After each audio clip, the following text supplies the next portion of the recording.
Welcome back to the Driveway Beers podcast with Mike and Alex. As always, we appreciate you listening.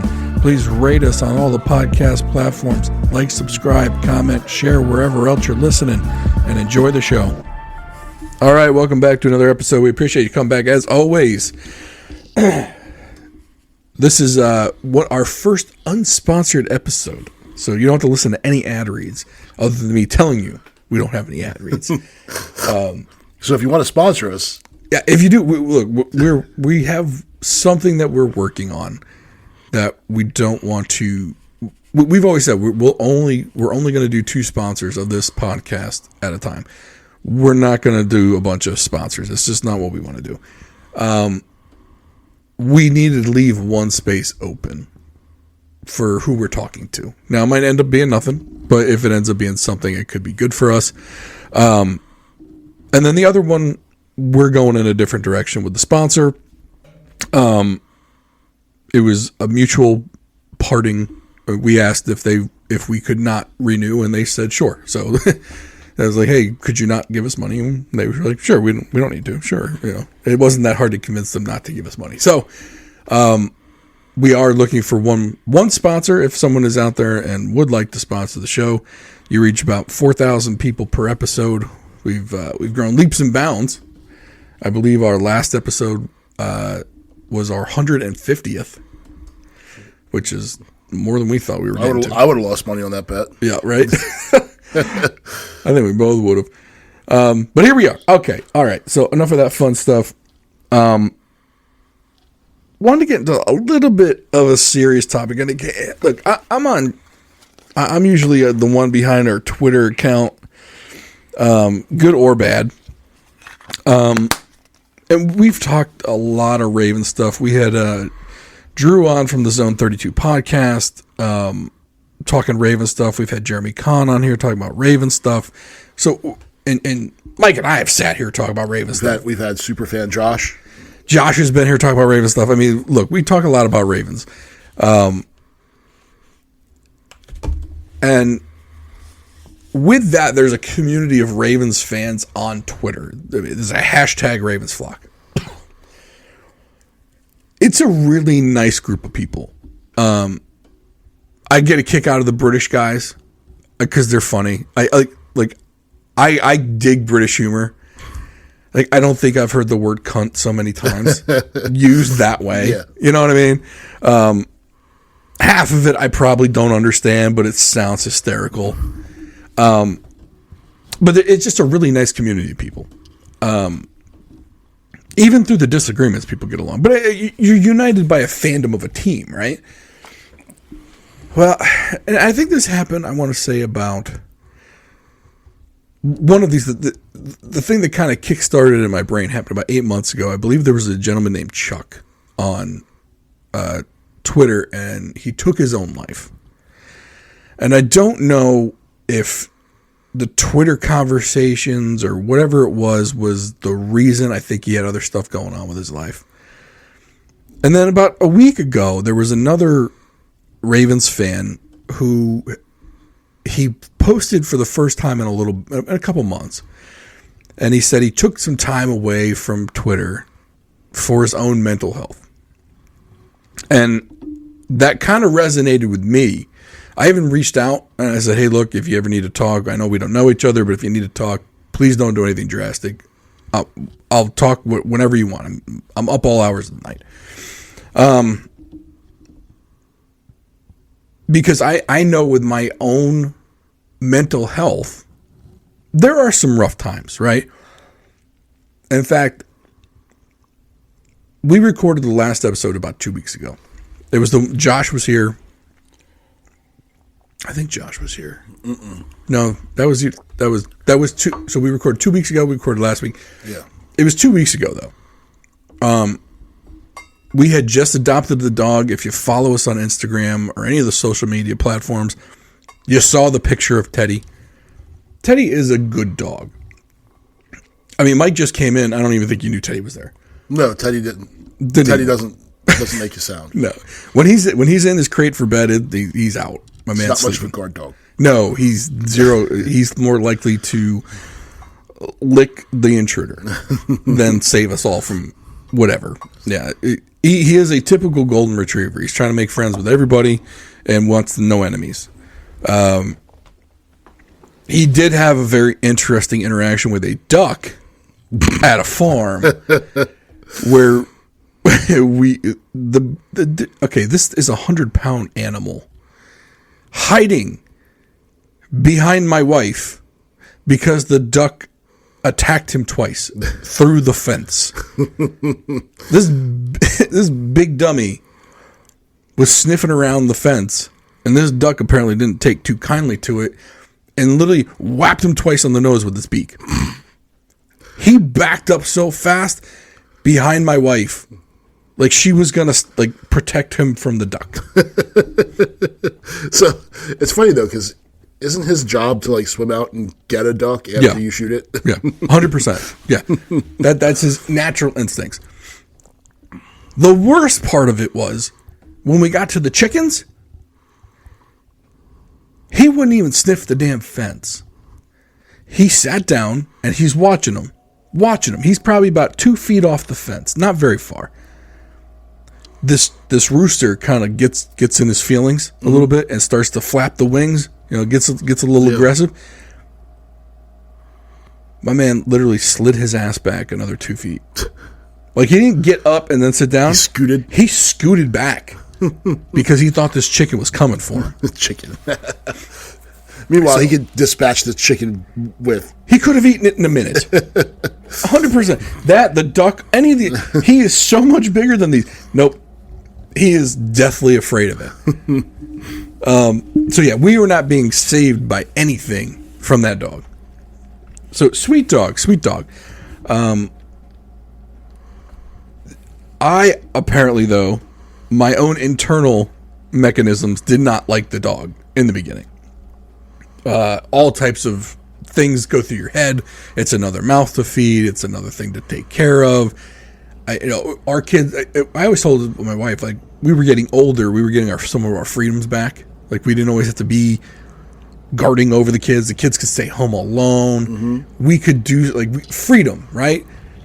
It was like the meme when Andy Dufresne comes out of the sewer from Shawshank and he just rips the clothes off and the rain's falling on him, his arms are. It's the freedom right there, right?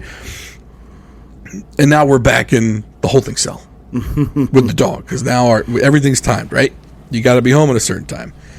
The dog's got to be put in bed by a certain time. It's okay, we're back on this schedule. We got a baby again. So, obviously things are running through my mind. And as with all dog adoptions, the first couple of weeks and even months can be the dog still getting used to where he's living, right? So little things are they're just going through my head. I hear something, I'm worried he's never going to stop, right? It whines a little bit. He literally whined for 3 seconds the first night. And I'm like, oh God, it's never going to stop, right? Just spiraling. To the point where I texted you. I was like, hey, I don't know if I'm going to be able to record tonight. Mm-hmm. My head is not in this at all. The 2 days before that, I was literally, I think I'd spent a day in bed. Just done. So when this person said that they took some time away from Twitter, immediately I was like, I can relate to that. Not all mental health issues are the same. Not everyone reacts the same. But if you've ever been in that place where you don't feel like you can kind of get yourself out of it, even though you've gotten yourself out of it before, or you have medication to get yourself out, whatever the case is, you know you've been able to get out. But while you're in it, while you're in that box, you don't feel like you're going to get out. No, the box, it's going to last forever. Because I've been in that and mine's different. I will tell you what, though, I have not had any episodes since I went on, started testosterone replacement. It's gone. Wow. And it's I can feel it kind of try to come in, and I'm like, get the F out of here. Gains, get out of here. The Hulk comes out, and it's okay again. Yeah. But no, but I get it, because you're like, and it's funny because when you sent that to me, I was like, oh, okay. And knowing, that anxiety is a thing, But if you didn't, you'd be like, come on, bro, it's a fucking dog. Like, what's the worst thing it's going to do? It's going to eat something. It's going to poop on the floor. It's going to die. Right. None of which are insurmountable. And you know that. You know that everyone knows that. But when the anxiety brain kicks in, it's a completely different animal. Well, and so you're right. It's like you go through that same thought process. Like, oh, he's going to poop all over the place. Who cares? You pick it up. Mm-hmm. He's going to eat a shoe. So what? You go buy, you get another pair of shoes. But the problem is then it goes to the list just keeps growing, right? Yeah. So you can't get out of that mind space. And then you end up, you figure out a rational solution or explanation, and then you immediately come up with a counterpoint to defeat that. Correct. And then it just goes and it goes and it goes and it goes, and you just go down this rabbit hole of bad outcomes, and you ruminate over it, and it doesn't stop. So anyone who's doesn't have any sort of anxiety issues, like that's kind of what happens. It's just you'll look at a situation and say, well, that's not going to happen because A, B, C, D.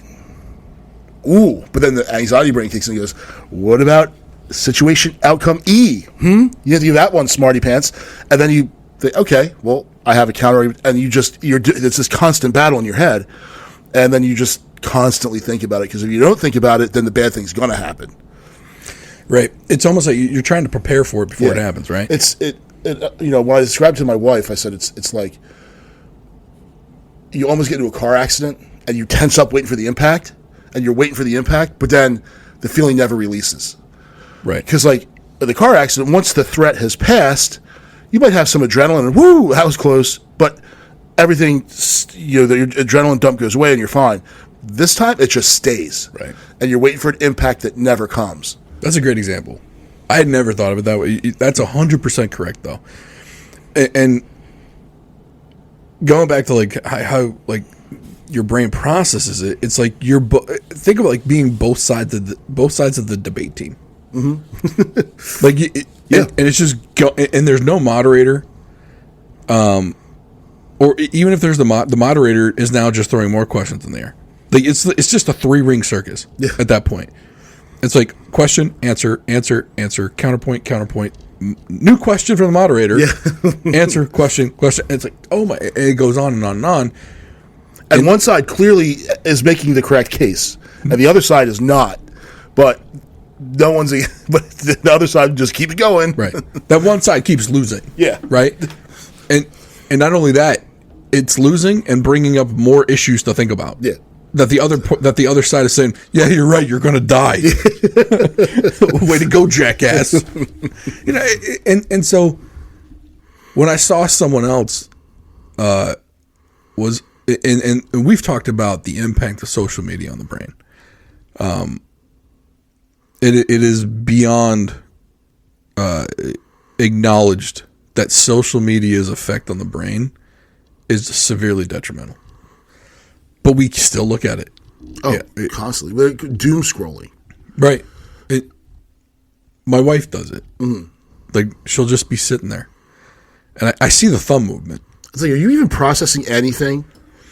So, like, I'm a nerd. So, and a lot of the stuff I follow on Facebook and Instagram, it's like history stuff and airplane stuff. So, I go through and the article came from a Facebook post that I follow, but it's like, canceled aircraft of World War II.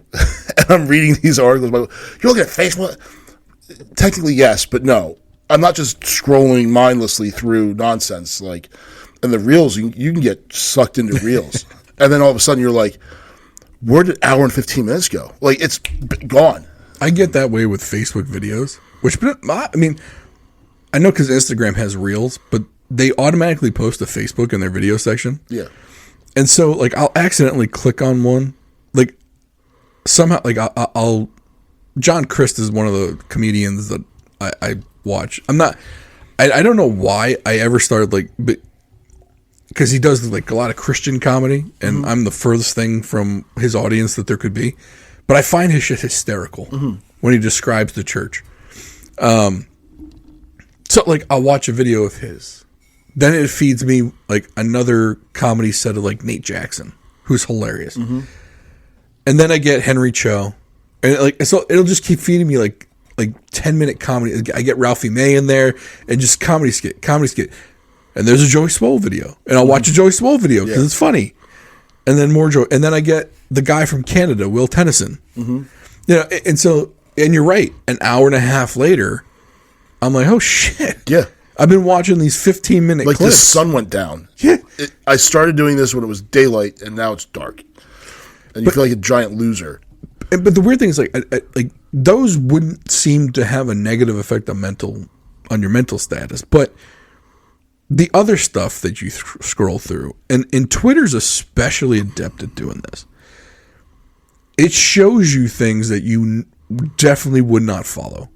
Like, it's going to show me hardcore progressive stuff that there's no shot I would follow. It's going to show me hardcore conservative stuff that I would never follow.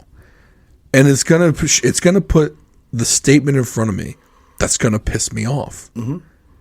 And I'm going to reply that they're stupid. Right?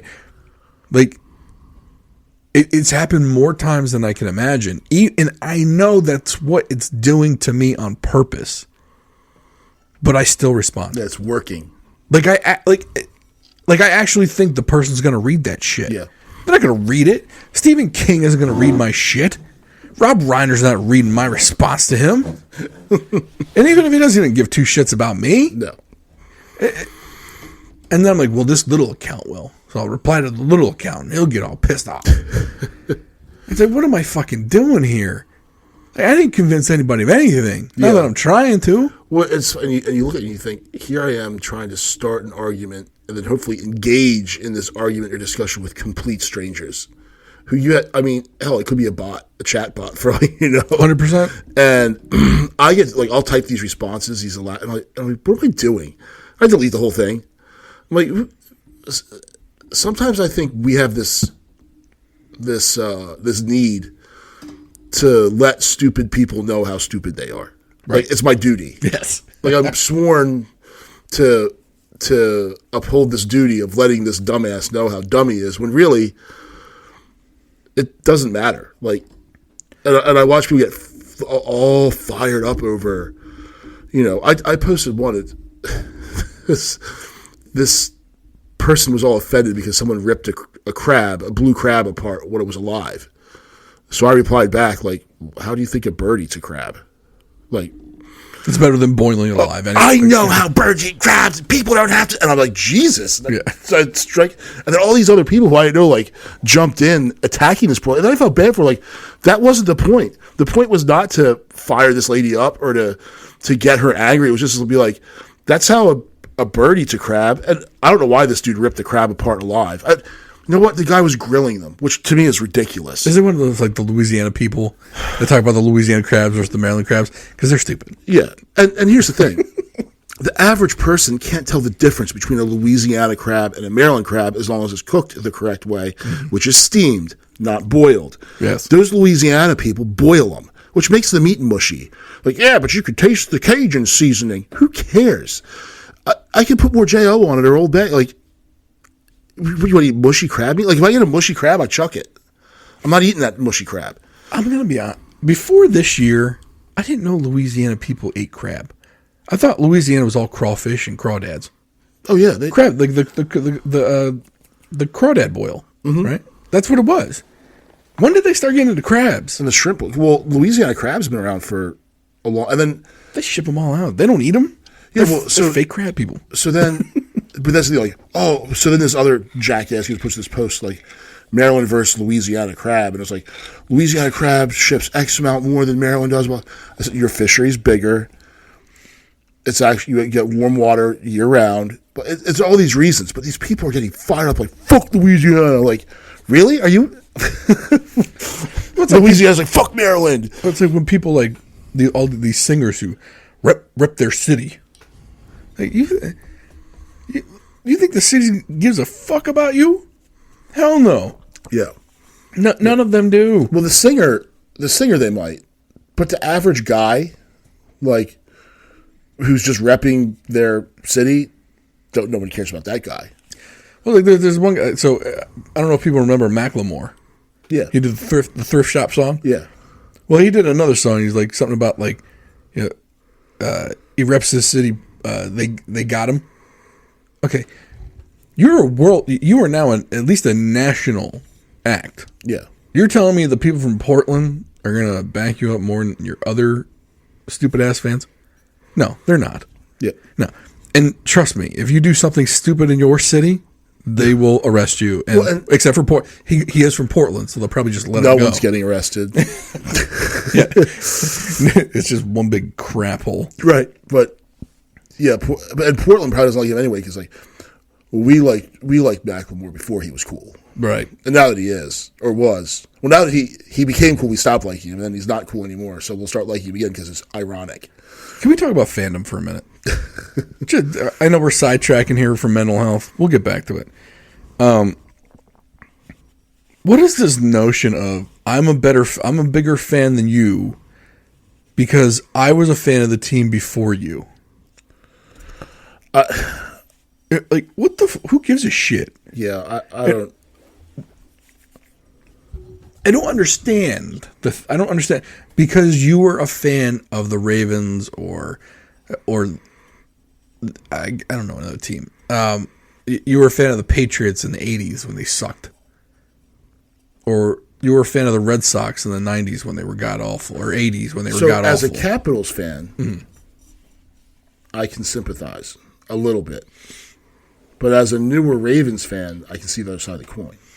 And I should say newer. I mean, I've been a Ravens fan for, longer than my oldest son's been alive. Right. But the thing is, like, when you suffered through the team, like when the Capitals were, in the 90s, and they were, doing well and then bounced out in the first round of Pittsburgh every single year. And then you went through, like, when they had those awful black, blue, Screaming Eagle uniforms that are just, they were just think of the worst, most obnoxious mid-90s hockey uniform. Mm-hmm. There you go. Just saying you have to go through some misery with the team. Not Right. necessarily length of time. You just got to go through some shit. Yeah, you can't be the Johnny. And then all of a sudden they draft Ovechkin and they get good. Well, then it starts getting expensive. You can't go to Caps games anymore because all these douchebags that were, all the consultant bros and the lobbyist bros and the Senate, aide page, whatever they're called, bros, are all showing up to hockey games and driving the prices up. So I can't go to the games anymore, So then I can sympathize with it because, like, no, motherfuckers, you weren't here for the Screaming Eagle awful jerseys, and you weren't going to see games at the Cap Center in Landover, which I like because it's actually closer and parking's easier. And granted, it was 1993, but you go to a game for $12, right? But like, they weren't there for that, So they didn't have to suffer. Yeah. There needs to be some suffering. But then unless they're new to the sport. Or to life, right?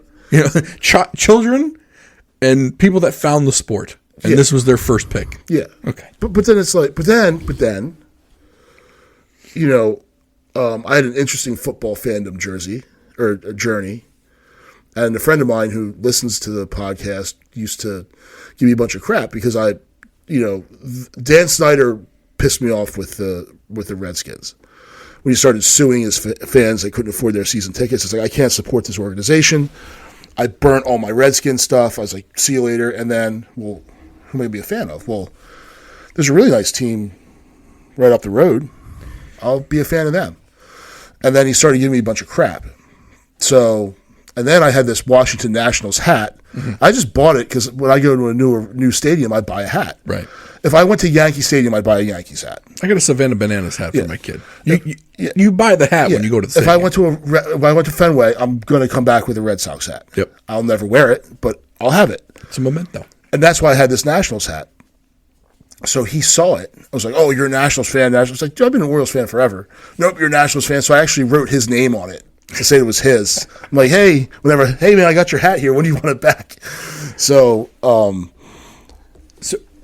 I have an interesting story. So for football, because I did some time. Now I had a short living stint in St. Louis in the 80s. And back then the Arizona Cardinals were the St. Louis Cardinals. All right. and I was a big baseball fan, the St. Louis Cardinals. That's where I started playing baseball. And you kind of just adopt the football team in the city that you're in. So it was the Kurt Warner year they went to the Super Bowl. Or the year before. They were doing pretty well, which was odd for the Cardinals. I made my switch then. I left them when they were on top. So I went through all of the shit and got none of the good part. I feel like that was a good trade. And that's when my Ravens fandom kind of started back then, which wasn't too far off from when they kind of became the Ravens anyway. Yeah. I think it was pretty close. And I was never, I never disliked the Ravens when they came to, when they moved. Baltimore as a team, they deserved to. Because I remember when they had the Baltimore Stallions, the CFL team, and then the second the Ravens team, you going right? Yeah. But and then I still don't see a football rivalry between the Redskins and the Ravens. No, there isn't. No, there now isn't. That's where the NFL went wrong. They should have made that 17th game a rivalry game, and had the Ravens play the Redskins once a year. It wouldn't have to be the last game. It could be somewhere in the middle. They had it padded in, though. The Ravens-Steelers has been a rivalry from day one that the Ravens were born. But you can never have too many rivalries. Rivalries are fun. I mean, I feel like the division rivalries, though, are pretty entrenched. Mm-hmm. I mean, especially Ravens-Browns. Because the Browns people hate the Ravens. It wouldn't replace anything that existed. It would just make that game more interesting if they did it every year. I just don't feel like there's no natural animosity, though. There is between Baltimore and D.C. Is there, though? Absolutely. With the sports teams, I don't see it. Like the Nationals and the Orioles, because they play in different leagues, different. But the Nats and Orioles have played every year since the Nats were here. Yeah, football's different, though. I guess, yeah. I think there is a big difference between because I identify more with Baltimore than D.C. Yeah. It's why the Giants and Jets aren't rivals. They play in the same stadium and no one gives two shits when they play each other. Yeah. But now, if the Cowboys or Redskins go to the Giants, or the Eagles go to the Giants, then all hell breaks loose. But if you start having them play each other more often, the reason why there's no rivalry is they play each other once every 4 years. Yeah. It doesn't matter. But if you took that extra game and had them play what could be a rivalry, like Steelers, Eagles would play. The battle for Pennsylvania. You had D.C., you had Washington, Baltimore, New York, and just threw some of these out there. The other problem for the Redskins is they had to have been good at some point. Like they've had almost a 20-year run of just shit. Oh, I mean, I think almost the entire Ravens' existence, they've been garbage. They've been bad. I mean, they made the playoffs a couple times. They had the whole RG3 thing, which but I mean, look, that's like saying that'd be I don't know. I can't even compare it to anything. I was gonna say like the Cincinnati-Cleveland rivalry, but shit, they were both god awful for years. Except for the Esiason years, which was, you're going back a long time for Cincinnati. The Browns, until Baker Mayfield took them to the playoffs, that they would have had like 20 quarterbacks since they came back to the league. The Browns are the AFC version of the Redskins. Yeah. And speaking, you talk about mental health. Imagine if you, like, you're one of those fans and like you're into your fandom, like that's your thing, and your team just sucks over. Like, imagine being a huge Redskins fan. I know a bunch of them. Like every Sunday, they're still watching it. They're still into it, and they just watch the team suck year after year. The games, it's like the owner's awful. The coaches are awful. The stadium's awful. Dump. Everything. Like there is no hope for you. Yeah. The mental anguish that has to put you through. Well, because like when the O's were terrible, like the Orioles stink, but hey, we got the Camden Yards, which is like a freaking gem. And we got a little glimpse every now and then. We had the Cal years, and then you had the Buck years. Look, don't get me wrong, that was like 10 years apart. Yeah. But you still got something within 10 years. The Redskins going on, 20-something years? Well, they thought they had some hope with Robert Griffin. And I think if they managed him better, they would have. But, Just beat the piss out of him. They had a Ferrari. They were like mudding in it. Right. And yeah, the funny part is a lot of successful head coaches right now in the league were on that staff. Mm-hmm. Like that's the Shanahan tree. Yeah. Kyle Shanahan, Mike McDaniel, Sean McVay. Mm-hmm. There's like 5 or 6 other head coaches right now that were on that staff in some capacity. Mm-hmm. And that team was god awful somehow. Yeah. Like, it's amazing to me. But, I mean, going back to like the Twitter situation, I mean, I felt bad because like it took a lot for that individual to say, "Hey, look, you know, I know people were wondering where I was," because people do build some followings on these things, and then to just disappear like that. I mean, it's not that it's like this show, but it's like if next week there was no more show, you'd have people asking where we were. Yeah, not many, but some would. Yeah, I mean, not Benny, who gave us 1 star. Mm-mm.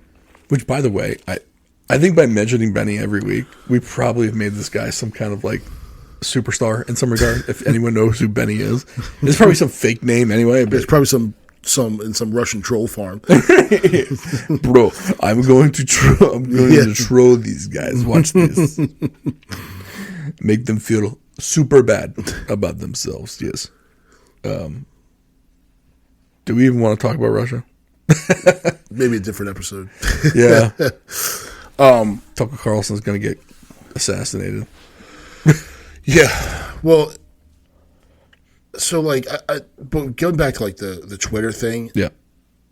People put so much weight, and it becomes such a big part of their lives. It's like, well, if that's such a huge part of your life, what other part of your life is being sacrificed for that huge part of your life?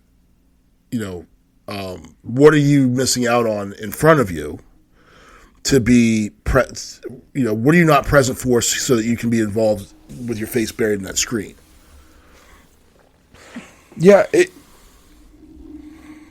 there's a lot of things that can get neglected in life, and that can compound the issue though. Your mental health is going down the shitter reading all the crap that you're reading on there, right? And you're taking it seriously. Mm-hmm. But then if your personal relationships then suffer as well in real life, that kind of leads to a spiral from that. Yeah. And then you've got to fix, and hopefully you realize you have to fix your personal life and not your online life. Yeah.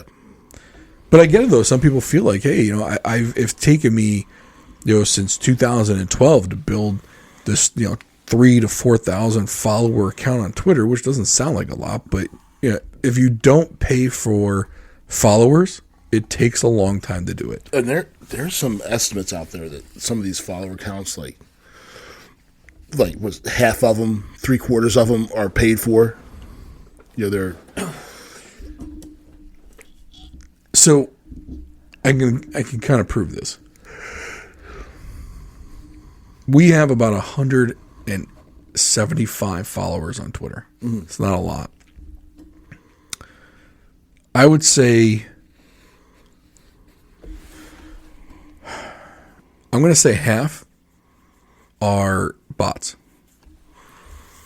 and they might not be bots per se, like in the artificially created realm. Mm-hmm. But there's a lot of, I'm just going to put it, there's a lot of hookers out there. Like, there's a lot of OnlyFans girls out there, right? Mm-hmm. And they're trying to get more viewers on their OnlyFans because people on OnlyFans pay for OnlyFans, right? And basically how this works is like the girl does a live show, people are throwing money at her. It's basically like a stripper who's getting dollar bills thrown at her on stage, except this girl can do it from her bedroom, right? And no guy's touching her. She don't see any of their faces. She doesn't see how gross they are. Yeah. But and every time someone makes a donation, it's like cha-ching, cha-ching. It literally makes the noise, right?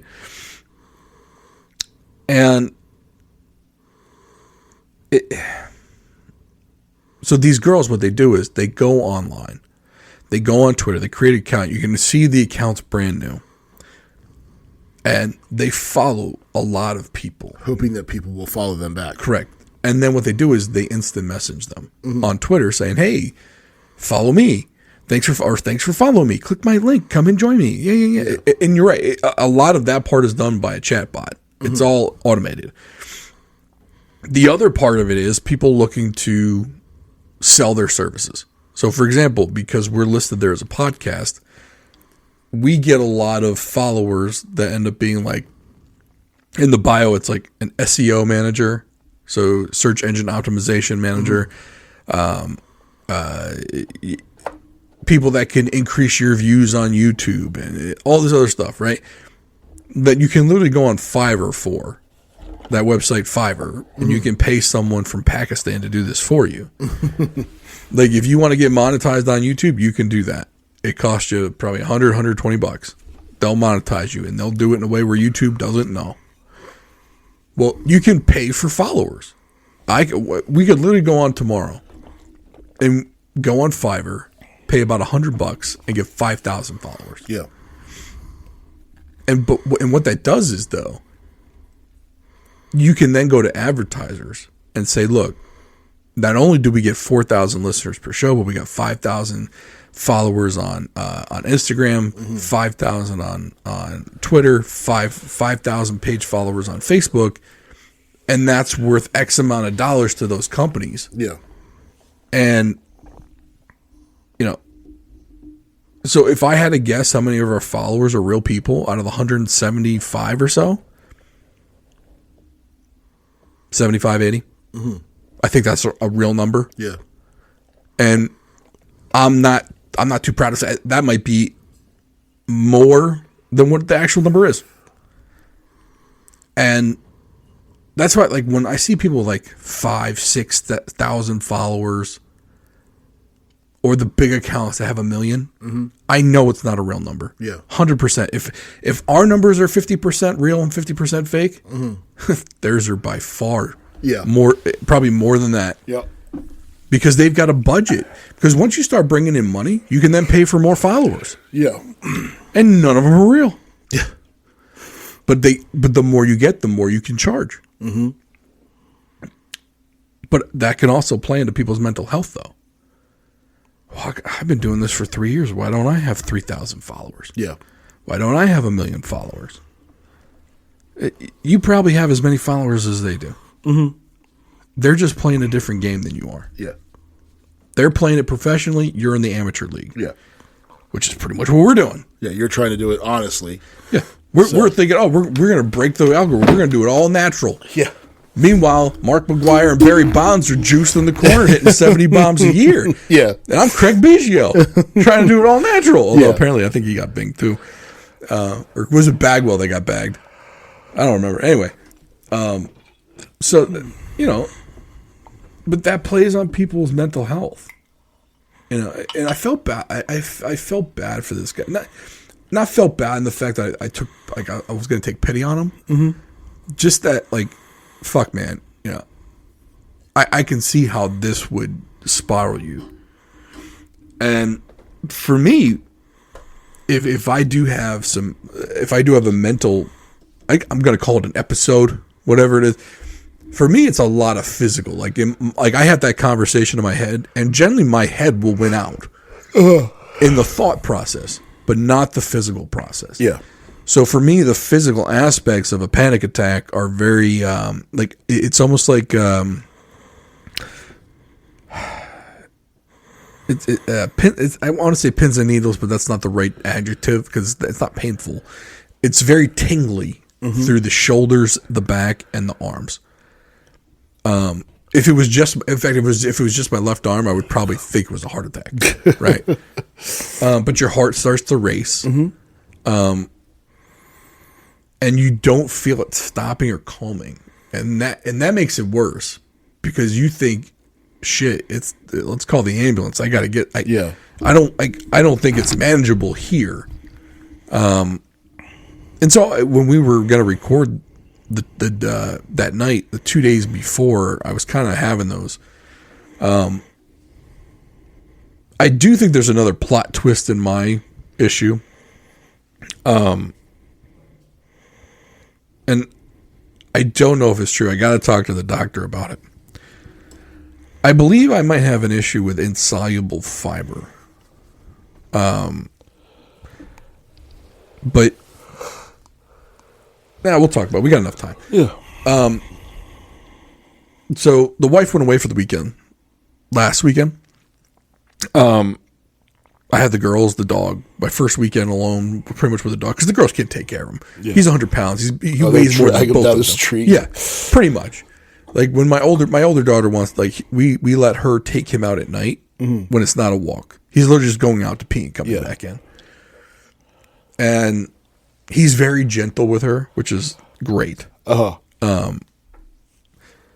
we definitely keep an eye on her when she's out there with him. Because we took care of my brother-in-law's dog. It was a golden, probably about 65, 70 pounds. It pulled and dragged her. Yeah. It got her. But so basically it was me alone with this dog. And I didn't want the dog to begin with. I didn't want to take care of him. But of course, I probably sound like every other dad out there. Yeah. But we ended up with a dog. Yeah.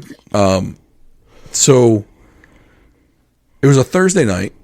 And when my wife's gone, I've said this before, we cook red meat, and we had some sides. And so the side for the red meat was sweet corn, frozen sweet corn. Heated it up, and I love sweet corn. Ate probably more than I should have. That night, nauseous, the tingly feeling all over, like just. I literally thought it was a panic attack. Like I texted my wife. I was like, "Are you up?" It was like I think it was like 12:30 when it started. She's not up. She wasn't up until the next day. Luckily, around 3:00, after it all kind of went through, was when it kind of started to subside a little bit. Meanwhile, I'm thinking it's a panic attack. But then my wife came home the other day, and she's like, "You remember when you had the raw carrots when your brother was over, and you had to go upstairs because you felt off?" She goes, "I wonder if some of these other, what we were calling panic attacks, were actually had to do something with my digestive system and too much fiber or whatever it was." And I don't know enough about it because when I literally went on Google and I was like, excess fiber, nausea, anxiety. There really isn't too much out there. So I didn't get the answers I was looking for. But, when I was talking to my doctor, I was like, look, I think what I think are anxiety and panic attacks. Like, look, don't get me wrong. I do have some anxiety and panic issues, but I don't think this is them. But I'm just now kind of coming to the realization. Like I'm trying to put the pieces of the puzzle together. It's like, okay, you had a lot of raw carrots, had an issue. Had a bunch of sweet corn, had an issue. Then I'm going back thinking, okay, when we had corn on the cob, did we have the same issue? And I can't think of it. I don't remember enough. So now it's going to be like, okay, moving forward, I got to kind of play a little bit of some games here. Yeah. I'm going to have to set aside a couple days, know the shit might be coming, and eat some sweet corn again. Let's see if it repeats, right? And if that's the case, though, then I've got to reconfigure my entire diet. Because I also don't know if it could be some of the red meat, right? Because I had a lot of red meat that night, too. What did you have? We had steak. It wasn't London broil. It was a regular, I think it was sirloin, and I think it was not sirloin. It was like a New York strip, and I think it was some kind of roast. I cooked two different ones. The porterhouse? No. Was the porterhouse a strip and a fillet? Whatever is like probably $8.99, $9 a pound. Oh, okay. Whatever that is. It probably wasn't even New York strip. And then the roast, of course, is always cheaper. Which I cut up, and I cooked that one in the oven, the roast, and then I did the steaks on the skillet and whatever. But I wonder, because I don't eat a ton of red meat, that when I do eat it, and I do eat a lot of it, does that trigger something? It's like your body's not used to that beef protein. Yeah, it might be used to the chicken protein, but it's not used to the beef proteins. And I don't know if the proteins are the same. I don't know. Yeah, but does the same thing happen when you have like hamburger? Like if you eat a hamburger, or I very rarely have hamburgers. so you get most of your protein from chicken? Yeah, Ugh. chicken, ham. I can. Like I do like a salami roll. As my boy says, I fucks with ham. When I first started with the doctor, and I had Because weren't you getting like roast carbs. beef from this deli and eating that? Yeah, and I was also cooking the roasts and Yeah. doing that. And again, though, I wasn't thinking that maybe if I did have stomach issues, I would have tied it back to that. Yeah. So again, it's gonna be one of those things where I'm gonna literally have to eat a bunch of steak one night and see where the chips fall. Yeah. Because here's my thing: if I do, go get yourself a big old ribeye and eat it. It's for science. this is definitely gonna be for science. And I'll do it too for science. I'll be the control group. there you go. I'm wondering if that is an issue though. Then I got to rethink the whole diet change. Like if you can't have meat proteins, and I can't eat carbs. Like what the fuck's left? Fat? I'm just gonna suck gristle down.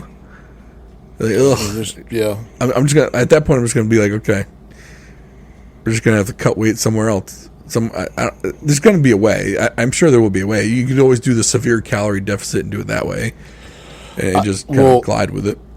I started following a dude. So I listened to this podcast. It's called the Mark Bell Power Project. So it's mostly about trainings, whether it's lifting or nutrition or whatever would go into either bodybuilding or powerlifting. So they had this guy on. His name is Mike Dolce, and he is a trainer, coach, and nutritionist. And his big clients are all like big time MMA fighters. And he has this Dolce diet, which it's not one of those restrictive ones where you can't eat carbs or you can't eat meat or you can only eat Greek yogurt that has natural honey flavoring. Like it's not like that at all. It's just single ingredient foods. I think I've talked about doing that before, but maybe do something like that where it's just single ingredient foods, and then you can see like, all right, I had steak, potatoes. And so, you made it, and then it bothered you. So, like the next time, maybe have chicken and potatoes. Well, if you don't get, then you can narrow it down that way. But you're also not getting all the chemicals. Right. And for the most part, though, we don't. Like for example, like the other night, it was shredded chicken. It was just chicken in the pressure cooker with salt and pepper. That's what it was. Look. It's not for everybody, but look, It's not for anybody. Look, all I did was I literally took that chicken, threw it on a bed of lettuce with some cucumbers and some peppers and some cheese and some shredded cheese, and that was my day. It was literally a chicken salad, and I was fine. Like I got no problems trying to like change the way I eat now. Like don't get me wrong though, I'm still a sucker for a donut. Well, because donuts are delicious. So like maybe two times a week, I go get myself a donut, and that solves my cravings. That's my carb craving for the week. I think the other week I didn't do donuts, so what I did like a slice of pizza from Costco because we were up at Costco. So I've been able to control that. I feel like I've been able to control portions too, but something fucks up my digestive system. And that's what I got to figure out. Do you have any sort of diverticulitis or anything like that? I do have. I got diverticulitis. Because corn can set off diverticulitis. Because corn can get caught in one of those pockets, and then you're. So generally with that though, it wouldn't be immediate. So it would go in the digestive system, and it's usually with hard nuts that is not soft corn. Soft corn will generally just go through, but like hard nuts will generally get in a pocket, puncture or stab it, cause an infection, and then I've had that before. Corn, though, I would say it was out of my system in probably 8 hours. Now, Corn's easy to tell when it's out of your system.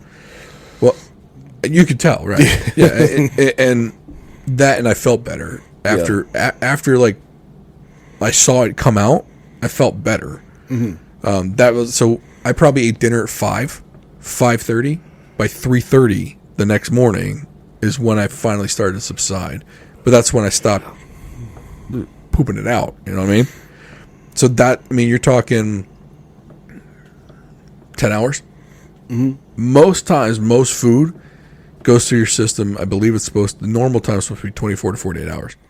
So this was moving through my system, which would cause discomfort, right? When your digestive system is moving that quick, it causes some pain and some other stuff. Now, maybe my reaction is to all the other stuff. I don't know. I got to test I'm supposed to test for something called SIBO, small intestinal bacterial overgrowth. I'm supposed to get myself checked out for that. I feel like that's a newer thing. If you just type in SIBO into YouTube, there's videos all over about it. The doctor still wants to put me on. He wants to be back on. At first he said semaglutide. Now he's talking about Mounjaro, which is tirzepatide or something like that. Okay. He said it should have less side effects than the semaglutide did. And I'm just like, look, man, I don't know. Because the other thing with those drugs is they're not tested. They're not long-term tested. So you just don't know what the long-term effects are. Yeah. But then again, you could always say, well, you're not going to live long anyway if you're overweight. So it's like, fuck, okay. So that's something that say you were to lose 5 pounds of fat and you lost 5 ounces of lean body mass because of it, it's probably a good trade-off. Sure. You can build a lean body mass back. And, I mean, now, granted, it's harder to gain good weight than it is to lose bad weight, but your overall health benefit from losing the fat is going to be a lot better for you than... That's true. So, I've always been really, wanting to keep lean body mass, which... I'm pretty good at. I'm also pretty good at keeping fat too. So, I'm amazing at keeping fat. But I also, I've been thinking hard about going off the metformin. Mm-hmm. I'm not diabetic, but it does help with your body to process insulin, right? And that was one of the major issues we saw from my blood work. And we did the fasting glucose test, was the fact that my body is an insulin factory, even when it's not triggered. Or it's always triggered, one or the other, right? And with that much insulin in the body, you're never going to lose the weight. I get that. But since I started the metformin, I think it's been close to 3 months, I have not lost weight with it. So while I might be processing the carbohydrates better or whatever, or the glucose better, it's not making a difference in my weight loss. So, and if I don't have to be on a drug, I don't want to be. So I am thinking about whether I should go off it or not. But I don't know. Stuff like this, though, can also weigh on your mental health, which is what we initially started this with. I know as an overweight guy, I've been overweight my whole life, since high school. I would say I have not gone a week since high school and thought about a way for me to lose weight. Oh, it becomes a constant thing. And I was telling my wife, I was like, I'm tired of thinking about this. I'm tired of having it be such a big thing in, a big thing of my brain capacity is wasted on this. I'm tired of talking about it. I'm tired of thinking about it. I'm tired of having to make the right food and do all this other shit. It's like, okay, when we do this workout in, when we do this, when we do that. And it's like, I'm tired of it. It's draining, and it's just one more thing to deal with. So I definitely see that, and especially if you had some success losing weight, then it comes back, it's a big gut punch, and that I'm going through that now. It's like, now I'm doing all these things, like nothing's working as fast as I want it to. So what's my answer? Oh, I'm going to eat a box of Good and Plenty. You know what I mean? Like, that's, which most people are like, ooh, why would you pick that? So I like black licorice. We all got our vices. So, but it's it can be, and it's like you look at yourself in the mirror and you think, oh, you fat piece of shit, so it can be weighing on you.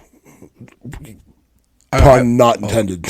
So, yeah, I would definitely say, like, it even if it's not like, even if you don't feel like bad about it, you're still thinking about it. Yeah. Even if you just got one of those, you say, fuck it. You're like, fuck it, yeah, but, it's still there. It does weigh on you. And sometimes I wish I'd be that guy that didn't care. Like, I'm just going to be a fat piece of shit, and I don't care. I'm going to eat whatever the hell I want. I'm going to drink whatever the hell I want. I'm not going to work out. I'm not going to I just want to be this blob, right? But I don't want to live like that because I'm going to die like that. Yeah. So I saw a great meme that said, choose your hard, right? And the one frame was a dude pulling a deadlift, right? And the other dude was some big fat guy in a scooter on oxygen. It's like, pick your hard. Which one do you want? Do you want the deadlift now or do you want that later? Yeah, and thinking, and I think it was a long time ago. I essentially told you, I was like, look, I either got 20 years left, assuming nothing freak happens. I either got 20 years left or I can have 30. Mm-hmm. I would prefer to have 30. Yeah. Because if I only got 20, I can almost guarantee the last 5 of those, I'm going to be a complete burden to everyone around me. Mm-hmm. You're right. I'm going to be the person that needs to have the electric scooter. Yep. Can't wipe his own ass. Yep. I'm going to have the oxygen. We're not going to be able to go certain places because of me. Mm-hmm. Won't be able to just get up and go. Won't be able to do a lot of the retirement stuff because I'm weighing what I weigh. Or I'll need the hip surgery before, just, and you knock 6 months out of your life for that. Mm-hmm. Now, don't get me wrong, that can happen to anybody. Yeah. But at this weight, I'm putting more, I'm upping the odds on that stuff happening. The engine has to run harder. Yep. And then, then you got the other stupid stuff. And this is where the other mental health part comes in, where where you're playing both sides of the debate team. What if I have a heart attack in the shower? They're gonna be able to get me out? They're gonna be able to, that bathroom door seems a little bit narrow. But meanwhile, I walk through that door every day. I can fit through the damn door. Yeah. But that thought goes through you, like, oh shit, am I gonna have to be that guy where, and we had this talk about years ago. I was that fairly young guy. We had to call the ambulance, and I had to go to the hospital in the ambulance. Mm-hmm. Turns out I was just excessively stoned. I had a bad experience, and so it wasn't the big one, but it's not, then every neighbor's asking you become the talk of the neighborhood at that point. Yeah. It's like, look, if there was anything I could do to be the least talked about person in this neighborhood, that would be what I would do. as we sit here and talk into a microphone. Yeah. But we've even said that if this thing even got to the point where there was any kind of fame, like, I'm out. Yeah. No thanks. I don't want any of that. But that, like, even those kind of thoughts just creep into your head. And I can only imagine what this guy was going through, to the point where he physically took himself off a social media platform. Yeah. Because it manipulated his brain. Mm-hmm. And I get it. Manipulates mine too. Yeah. We got any more for this one? I don't think so. Meandered, but I think we're good. I think we stayed mostly on topic. Yeah. We only veered a little bit. Look, we've had worse episodes. Let's put it that way. Well, we hope you enjoyed this sponsorless episode. If you would like to sponsor 6 months of episodes, let us know. Contact at drivewaybeerspodcast.com. Or message us on one of the social media platforms. We're on most of them. You can also go to drivewaybeerspodcast.com. Go to subscribe. Find us on any of those. Thanks for listening as always.